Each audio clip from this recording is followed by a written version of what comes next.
Hello 11th class students. Today we will study about the structure of the three types of the viruses, that is plant virus, animal virus and bacteriophage, or we can say bacteria viruses. So students, we have studied about the types of the viruses in the previous lecture. Now we will see their detailed structure. So first of all we will see about the structure of the plant viruses. Three types of the viruses we will study in this video. First we will study about the plant virus, second animal virus. बच्चों जब हमने virus के types के बारे में पढ़ा था तो आपको याद होगा कि हमने प्लांट वायरस में सबसे इम्पोर्टेंट एक वायरस के बारे में पढ़ा था जिसका नाम था TMV, या फिर जिसको हम टोबैको मोज़ेक वायरस बोलते हैं, है ना। एनिमल वायरस के बारे में जब पढ़ा था तो एक HIV human immuno deficiency virus, इसके बारे में हमने बात की थी। और जो बैक्टीरिया वायरस थे उसमें हमने एक वायरस के बारे में देखा था, थर्ड नंबर पर बैक्टीरियोफेज के बारे में। बैक्टीरिया वायरस में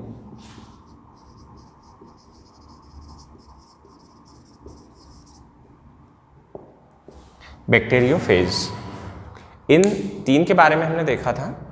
अब हम वन बाय वन इनके बारे में चलेंगे। सबसे पहले हम देखेंगे plant virus, that is tobacco mosaic virus और TMV।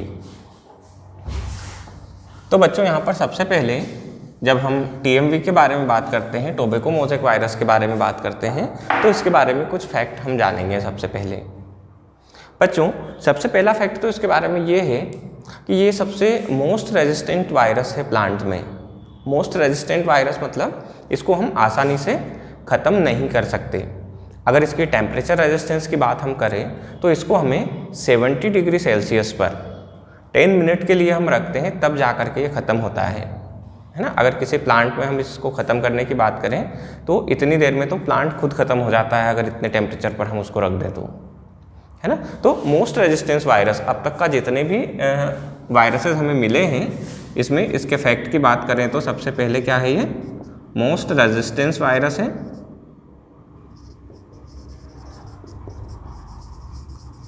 और इसका रेजिस्टेंस क्या है, एट 70 डिग्री सेल्सियस फॉर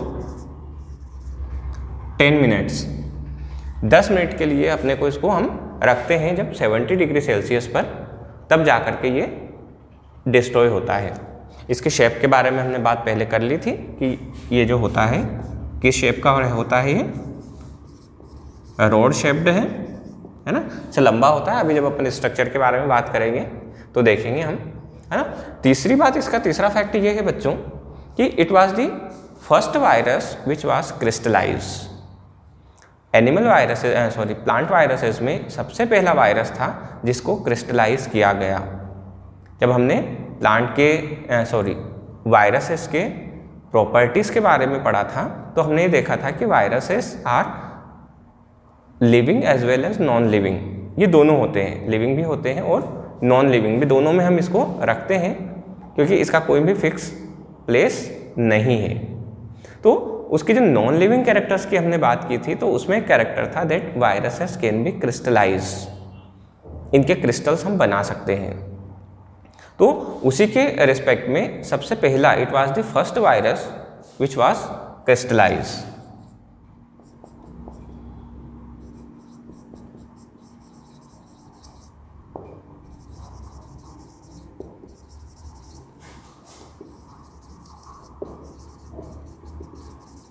सबसे पहला वायरस कि जिसको क्रिस्टलाइज किया गया था। तो ये कुछ फैक्ट थे TMV के बारे में, टोबैको मोज़ेक वायरस के बारे में, है ना। जैसे कि बच्चों इसका नाम से ही क्लियर है कि टोबैको मोज़ेक वायरस, टोबैको यहाँ पर उस प्लांट का नाम है जिसमें ये डिसीज़ करता है, टोबैको प्लांट। मोज़ेक डिसीज़ करता है, डिसीज़ का नाम है mosaic disease, that is why this virus is known as tobacco mosaic virus. अब बच्चों इसके स्ट्रक्चर के बारे में हम बात करते हैं कि इसका जो अल्ट्रा स्ट्रक्चर होता है पहले अल्ट्रा स्ट्रक्चर के कुछ फैक्ट्स हम देखते हैं, फिर इसके स्ट्रक्चर बना करके हम देखेंगे कि स्ट्रक्चर में क्या क्या होता है। सबसे पहले हम देखें तो इसकी जो बॉडी होती है वो दो चीज़ों से मिलकर के बनी होती है। इसको हमने कैप्सूल प्रोटीन में देखा था। तो एक इसका एक्सटर्नल कैप्सिड होता है जो कि प्रोटीन का बना होता है, जिसकी सिंगल यूनिट को हम कैप्सोमियर बोलते हैं।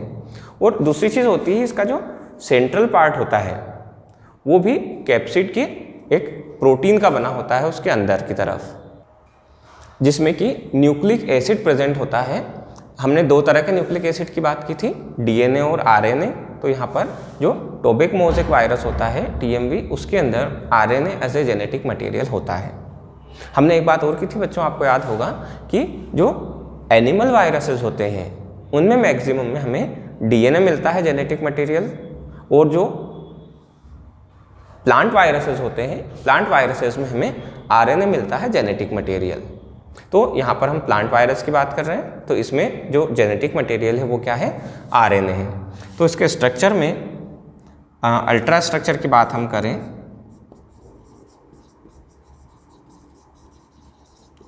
Ultra structure of TMV tobacco mosaic virus, तो सबसे पहली चीज़ जो निकल करके आती है इसके अल्ट्रा स्ट्रक्चर में कि इसका जो एक्सटर्नल बाउंड्रीज है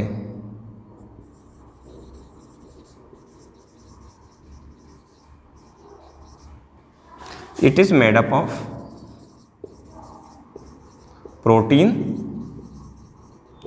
प्रोटीन की बनी होती है ना। और उस बाउंड्री को हम बोलते क्या है बच्चों, कैप्सिड बोलते हैं उस बाउंड्री को। फिर जो सेंट्रल कोर वाला जो पार्ट होता है, कोर वाला पोर्शन इसका बना होता है न्यूक्लिक एसिड का, जो न्यूक्लिक एसिड होता है इसमें आरएनए। तो सेकंड टॉपिक हमारे पास में आता है इसका कि इंटरनल कोर जोन, जिसको हम बोलते हैं internal core zone,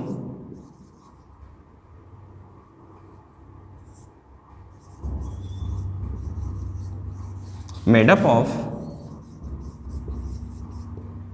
nucleic acid, nucleic acid का बना होता है। और ये न्यूक्लिक एसिड मेनली इसमें कौन सा होता है हमारा,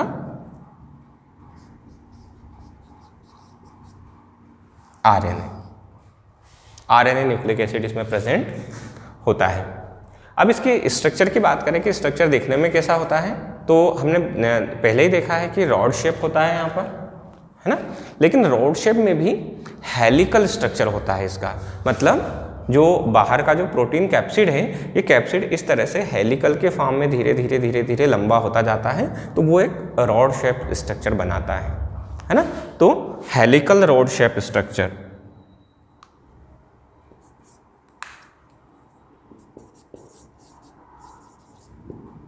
हेलिकल रॉड शेप्ड स्ट्रक्चर होता है। अब इसके जो क्रिस्टल्स जब उसके बनाते हैं, यहाँ पर अपन ने ये देखा है कि first virus which was crystallize, कि ऐसा पहला वायरस था जिसके क्रिस्टल बनाए गए थे। तो इसका जो सिंगल क्रिस्टल हमारे पास में निकल करके आता है बच्चों, उस सिंगल क्रिस्टल को हम बोलते हैं वायरियोन या वायरियोन, है ना। तो एक और फैक्ट है हमारे पास में इसका स्ट्रक्चर से रिलेटेड, सिंगल क्रिस्टल, इसको हम क्रिस्टल नहीं,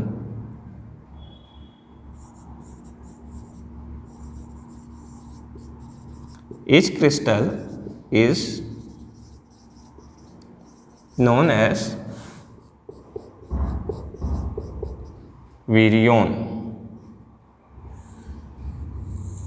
ना। तो ध्यान रखना कई बार जब आपको सिर्फ नाम आ जाए कि विरियोन या वायरियोन, तो उसका मतलब यह होगा कि जो टोबैको मोज़ेक वायरस है उसका एक क्रिस्टल। ठीक है बच्चों, चलिए अब हम देखते हैं इसके स्ट्रक्चर के बारे में कि इसका स्ट्रक्चर किस तरह का होता है। तो देखो बच्चों, ये है हमारे पास में टीएमवी टोबैको मोज़ेक वायरस के स्ट्रक्चर्स तीन अलग अलग एंगल से, तीन अलग अलग तरीके से। इसमें सबसे फर्स्ट अगर हम इसको नाम दे दें हमारा स्ट्रक्चर ए, तो ये है हमें जो सबसे अनडिस्टिंग्विश स्ट्रक्चर है, जिसको हम बोल सकते हैं कि बहुत ज़्यादा लाइट स्ट्रक्चर, है ना। तो इसमें हम जब इसको देखते हैं लाइट माइक्रोस्कोप से तो ये हमें इस तरह का रॉड शेप्ड दिखाई देता है, बिल्कुल लंबा। अब इसकी जो लेंथ की बात करें हम तो वो होती है हमारे पास में 300 एंगस्ट्रॉम, और इसके डायमीटर की बात अगर हम करें तो वो होता है हमारे पास में 15 एंगस्ट्रॉम। ये इसका सबसे हल्का सा स्ट्रक्चर। फिर जब इसको हम इलेक्ट्रॉन माइक्रोस्कोप से देखते हैं, इलेक्ट्रॉन माइक्रोस्कोप बच्चों सबसे ज़्यादा पावरफुल माइक्रोस्कोप होता है जिसकी हेल्प से हम किसी भी चीज़ के काफ़ी डिटेल स्ट्रक्चर को देख सकते हैं। जो भी माइक्रोस्कोपिक पार्टिकल्स होते हैं उनके डिटेल स्ट्रक्चर की स्टडी हम करते हैं with the help of electron microscope. So this is the B structure, और we can say the structure of the electron microscope. इस तरह से ये हमें इस तरह का लंबा दिखाई देता है, ये भी ऐसे लंबा होता है, लेकिन इसमें हम देखें तो ये जो है यहाँ पर प्रोटीन सब यूनिट्स हैं। इनको हम कह सकते हैं कि ये जो आपको इस तरह से लीफ लाइक जो स्ट्रक्चर्स दिख रहे हैं पत्तियों जैसे, ये पत्तियों जैसे जो स्ट्रक्चर हैं ये है हमारे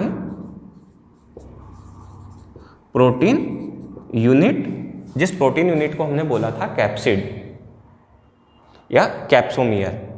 तो ये इसके आसपास इस तरह से होते हैं, और बीच में जो आपको ब्लू कलर से जो दिखाई दे रहा है, ये ब्लू कलर का इसका आरएनए प्रेजेंट है इसके सेंटर में। जो लंबी रॉड होती है उस रॉड के सबसे सेंटर में प्रेजेंट होता है इसका जेनेटिक मटेरियल, जिसको हम बोलते हैं आरएनए। अब इसी को जब हम ट्रांसवर्स सेक्शन में देखें, इसका टीएस कट करके देखें, टीएस मतलब सपोज ये जैसे हमारे पास में टीएमबी है, तो इसको हम इस तरह से कट करें और अगर यहाँ से ये पोर्शन अगर हम देखते हैं तो ये हमें कैसा दिखाई देगा। तो ये जो है हमारे पास में सी वाला डायग्राम मानते हैं अपन इसको, जो सी स्ट्रक्चर है वो है हमारा टीएमवी का टीएस ट्रांसवर्स सेक्शन। अब ट्रांसवर्स सेक्शन में देखो किसी भी चीज़ को जब अपन स्टडी करते हैं तो हम दो तरह के उसके अंदर के स्ट्रक्चर को दो तरह से देखते हैं, है ना। एक होता है हमारा टीएस और एक होता है एलएस। टीएस का मतलब होता है ट्रांसवर्स सेक्शन और एलएस का मतलब होता है लॉन्गिट्यूडनल सेक्शन, है ना। टीएस तो अभी मैंने आपको बताया कि जब इसको हम इस तरह से उसके लेंथ में इस तरह से कट करेंगे इसको ऐसे, और फिर इस पोर्शन को हम देखेंगे तो उसको हम बोलेंगे टीएस। एलएस जब देखना होता है तो हम अगर ये हमारे पास में बैक्टीरिया है, वायरस है, तो इसको इस तरह से खड़ा काटते हैं। खड़ा काट करके फिर उन दोनों पोर्शन में हम देखते हैं कि हमें लॉन्गिट्यूडनल मतलब उसकी लंबाई में क्या दिखाई दे रहा है, ये होता है उसका एलएस। ठीक है बच्चों, तो यहाँ पर हमने अभी इसका टीएस देखा है, ट्रांसवर्स सेक्शन। ट्रांसवर्स सेक्शन में हम देखते हैं कि सेंटर में हमें आरएनए मिलता है एज ए जेनेटिक मटेरियल। यहाँ पर भी हम बात करें तो ये जो दिख रहा है हमें, ये है इसका RNA genetic material ribonucleic acid, और यहाँ पर भी ये तो है इसका आरएनए और ये हमारे वही क्या प्रोटीन यूनिट,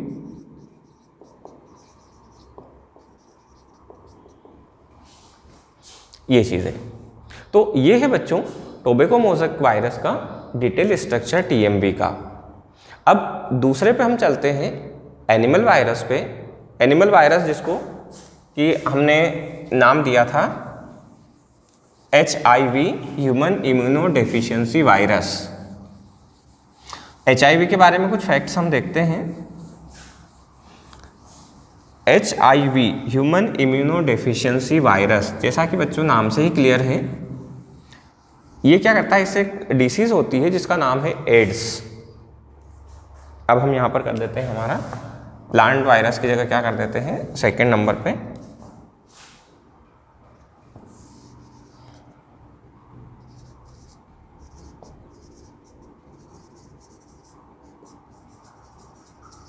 एनिमल वायरस। और एनिमल वायरस में हम यहाँ पर देखेंगे HIV के बारे में, ह्यूमन इम्यूनो डेफिशिएंसी वायरस। इसका फुल फॉर्म है ह्यूमन इम्यूनो डेफिशिएंसी वायरस, है ना, HIV। अब जो HIV है बच्चों, इससे एक डिसीज़ होती है जिस डिसीज़ का नाम है AIDS। इसका फुल फॉर्म भी आपको पता होगा, एक्वायर्ड इम्यूनोडेफिशिएंसी सिंड्रोम। एक्चुअली क्या होता है कि इस बीमारी में जो HIV वायरस है, HIV वायरस हमारी बॉडी की इम्यून सिस्टम को पूरी तरह से डिस्ट्रॉय कर देता है, उसको बहुत ज़्यादा वीक कर देता है। अब जब इम्यून सिस्टम हमारा ख़त्म हो जाएगा या बहुत ज़्यादा वीक हो जाएगा, उस कंडीशन में क्या होगा बच्चों कि कोई सिंपल सा भी अगर हमें फीवर हो जाएगा या सिंपल सा इन्फेक्शन हो जाएगा, नॉर्मल कंडीशन में जिसको हमारी बॉडी खुद डिफेंड कर देती है, खुद मार देती है, हमें बाहर से कोई मेडिसिन लेने की ज़रूरत नहीं पड़ती है। तो उस कंडीशन में वो नॉर्मल सा भी जो पैथोजन है वो भी हमारी बॉडी को बहुत ज़्यादा नुकसान करेगा, जिसके कारण इंसान की डेथ भी हो सकती है। तो चलिए इस वायरस के बारे में हम ज़्यादा जानने की कोशिश करते हैं। चलिए बच्चों, तो हम देखते हैं कि इसका जो स्ट्रक्चर के फैक्ट्स क्या क्या हैं, इसमें कौन कौन से की पॉइंट्स हैं। सबसे पहले हम इसके शेप और साइज़ की बात करें तो जिस तरह से हमने TMV का देखा था कि इसका रॉड शेप्ड होता है, unlike the structure of the TMV, the structure of HIV is spherical. ये क्या रहता है कि स्फेरिकल बॉल शेप्ड होता है। तो पहली चीज़ आती है इसका कि इसका जो शेप है वो होता है स्फेरिकल, और इसकी जो साइज़ होती है वो होती है नियर अबाउट, जो इसके रेडियस होती है, सॉरी इसका जो डायमीटर है, डायमीटर होता है नियर अबाउट 100 नैनोमीटर। तो शेप तो हो गया, और जो साइज़ है लगभग 100 नैनोमीटर। अब ये जो 100 नैनोमीटर की इसकी जो साइज़ है या इसका जो स्फेयर है, ये स्फेयर जिस तरह से TMV में एक प्रोटीन का जो कैप्सूल बना होता था, सेम वे में यहाँ पर भी एक प्रोटीन की कवरिंग होती है, जिससे कि इसका जो जेनेटिक मटेरियल है, इसमें भी ये एनिमल वायरस है but it's genetic material is RNA। इसमें जो डबल हेलिकल RNA का स्ट्रक्चर होता है, it acts as the genetic material. तो थर्ड टॉपिक या जो थर्ड फैक्ट है इसका कि this virus, this genetic material is surrounded by the protein structure, और we can say protein envelope. Genetic material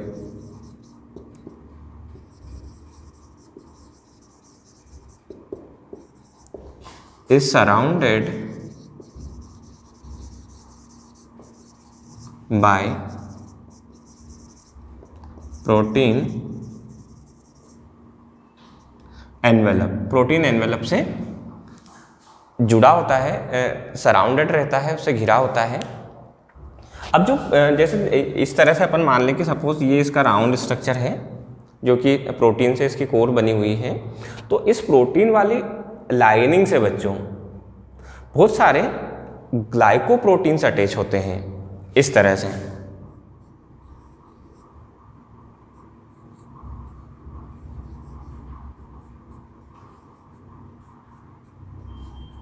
ये होते हैं ग्लाइकोप्रोटीन, जिनको हम बोलते हैं स्पिक्यूल्स ऑफ ग्लाइकोप्रोटीन। इनका जो शेप होता है वो स्पिक्यूल्स होता है। तो spicules of the glycoproteins are attached to the protein envelope. तो नेक्स्ट पॉइंट क्या आ जाएगा हमारा कि many spicules of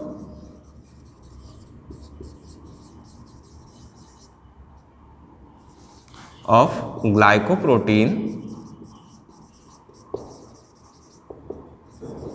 are attached to protein envelope. Protein envelope से बहुत सारे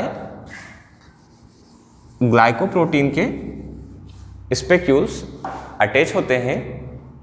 इसके बाद में आती है कि इसका जो कोर मटेरियल है, जो सेंट्रल है, वो जैसा कि अभी हमने बात की कि वो होता है हमारा RNA, है ना। तो नेक्स्ट पॉइंट हमारा आ जाएगा इसमें कि in the core material, in the core मतलब सेंट्रल वाला part, genetic material is RNA ribonucleic acid. ये प्रेजेंट होता है इसकी कोर में, बिल्कुल सेंट्रल वाले पार्ट में। अब इसके 3D स्ट्रक्चर की तो बात हमने कर ली कि जब हम 3D स्ट्रक्चर देखते हैं तो ये हमें कुछ इस तरह से स्फेरिकल दिखाई देता है ना। अगर हम इसके अल्ट्रा स्ट्रक्चर की बात करें बच्चों, तो इसमें हमें दो तरह के प्रोटीन्स मिलते हैं। जो कैप्सिड होता है इसका एनवेलप, उसमें हमें पेंटामियर और हेक्सामियर, ये दो तरह के प्रोटीन्स मिलते हैं। कौन कौन से? पेंटामियर 5 वाला और हेक्सामियर मतलब 6 वाला। अगर इनकी बात करें हम टोटल, तो इसमें हमें 12 पेंटामियर और 20 हेक्सामियर्स प्रोटीन इसके अंदर प्रेजेंट मिलते हैं। ठीक है, अब इसमें ये जो हेक्सामियर्स है, देखो वायरस के बारे में हमने ये पढ़ा है कि वायरस जो होता है ये किसी भी दूसरे होस्ट से अटैच होता है हमेशा। तो होस्ट से जो अटैच करने का काम करता है, एक इसमें ग्लाइकोप्रोटीन होता है स्पेशल वाला। जो हेक्सामियर्स है इसमें अलग अलग प्रोटीन्स होते हैं, तो एक ग्लाइकोप्रोटीन होता है, ग्लाइकोप्रोटीन 120 जिसका नाम है। तो ये glycoprotein 120 is responsible for the attachment of the HIV to the host cell. Host cell से इसको अटैच करवाने का काम कौन करता है? वो करता है हमारा हेक्सामियर का ग्लाइकोप्रोटीन 120। ठीक है बच्चों, तो ये है इसके स्ट्रक्चर्स की कुछ मेन बातें। चलिए अब हम बात कर लेते हैं हमारे थर्ड टाइप के वायरस की, जिसका नाम है बैक्टीरियोफेज वायरस। बैक्टीरियोफेज वायरस एक इंपॉर्टेंट वायरस है बच्चों, इसके बारे में कई बार एग्जाम में आता भी है, पूछा भी जाता है। तो देखो बच्चों, जब हम बात करते हैं बैक्टीरियोफेज की, तो बैक्टीरियोफेज का जो स्ट्रक्चर है और उसकी जो रिप्रोडक्टिव साइकिल है, ये दो चीज़ें हमारे लिए सबसे ज़्यादा इंपॉर्टेंट है इसमें। जब हम बैक्टीरियोफेज के स्ट्रक्चर को देखें, तो बैक्टीरियोफेज के स्ट्रक्चर में मेनली कुछ स्ट्रक्चर्स होते हैं इसके। कौन कौन से स्ट्रक्चर होते हैं, मेन ऑर्गन्स कौन कौन से होते हैं वो हम देखें। तो इसमें सबसे फर्स्ट हमें मिलता है इसका हेड। यहाँ पर हम देखें कि हमारा जो टॉपिक है वो है बैक्टीरियोफेज। बैक्टीरियोफेज देखो बच्चों, नाम स्टार्ट ज़रूर बैक्टीरिया से होता है, बट ये वायरस है ना, it is a name of a virus. तो बैक्टीरियोफेज के जो मेन स्ट्रक्चर्स हैं उनकी जब हम बात करें, तो सबसे पहले हमारे पास आता है एक इसका हेड, दूसरे नंबर पर आती है इसकी टेल। अच्छा, हेड के बाद में फिर हम, जैसे हम हमारे स्ट्रक्चर से कंपेयर करें, तो पहले हेड, फिर नेक, इसके बाद में आती है इसकी टेल, फिर आते हैं इसकी बेसल प्लेट, और फिर आता है इसके टेल फाइबर। यहां पर लिखते हैं टेल फाइबर। तो बच्चों टोटल इसमें 5 स्ट्रक्चर्स होते हैं इंपॉर्टेंट: हेड, नेक, टेल, बेसल प्लेट और टेल फाइबर। अब हम देखते हैं कि किस तरह से इसके ये सब अरेंज होते हैं और इसका स्ट्रक्चर क्या होता है। तो बच्चों सबसे पहले हम देखते हैं कि इसके जो एक पेंटागोनल हेक्सागोनल एक स्ट्रक्चर होता है इस तरह का। ये जो इसका हेड है, जो कि प्रोटीन पार्ट है इसका, कैप्सिड जिसको हम बोलते हैं या कैप्सूल बोलें इसको, ये यहाँ पर होता है। इसके बाद में यहाँ से स्टार्ट होती है इसकी नेक वाला पोर्शन स्टार्ट होता है इसका। यहाँ पर बच्चों एक इस तरह की प्लेट होती है जिसको हम बोलते हैं इसकी बेसल प्लेट। अब इसके बेसल प्लेट से कुछ फाइबर्स जैसे ऐसे पतले पतले स्ट्रक्चर्स निकलते हैं।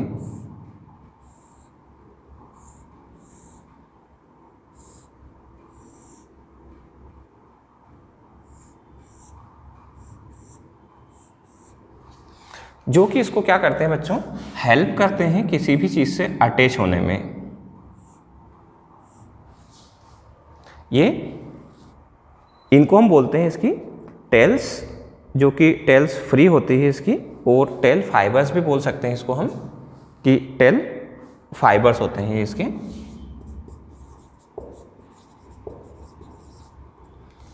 टेल फाइबर, यहां से ये जो पोर्शन हम देख रहे हैं ये है इसका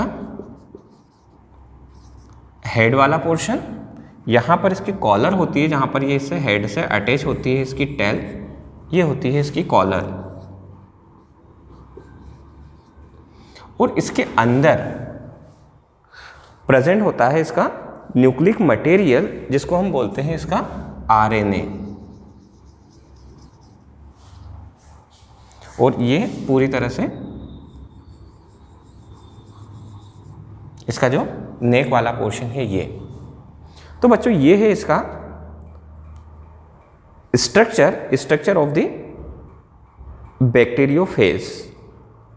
ये हमारी बेस प्लेट यहां पर,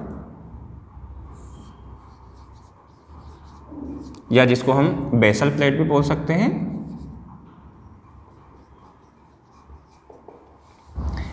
ये है बच्चों इसका स्ट्रक्चर।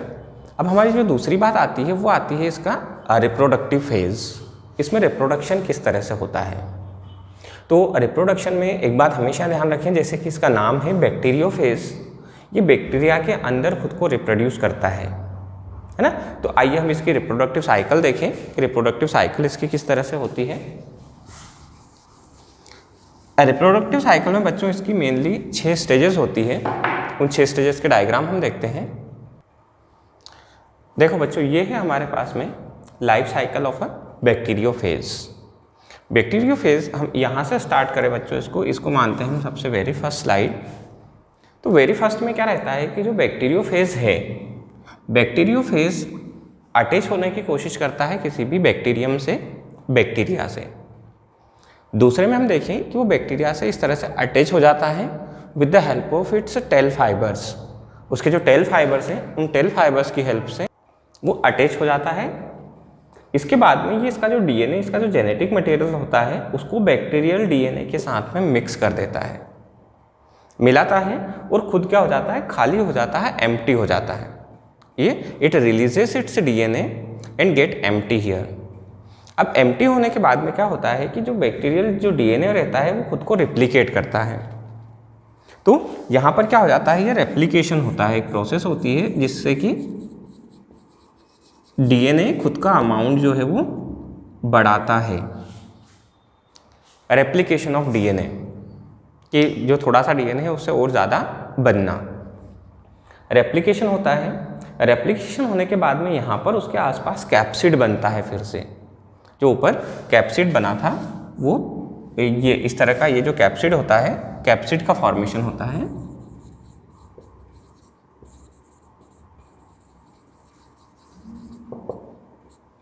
Capsid formation. और उसके बाद में क्या रहता है कि ये जो बैक्टीरिया की जो सेल वॉल होती है, ये इसकी लाइसिस हो जाती है। मतलब क्या होता है, ये गल जाती है, रैप्ट हो जाती है ना। और इसकी लाइसिस होने के बाद में जो बैक्टीरियम, इसके अंदर जो बैक्टीरियोफेज बनते हैं, वो बैक्टीरियोफेज एनवायरनमेंट में रिलीज हो जाते हैं। Again they find the new bacterium and start the same cycle. तो ये है बच्चों किसी बैक्टीरियोफेज की life cycle. So I hope you have understand the life cycle of the bacteriophage and also about the plant virus and animal virus. Thank you so much for watching this video in the group of Sandipani Higher Secondary School, Rajoda.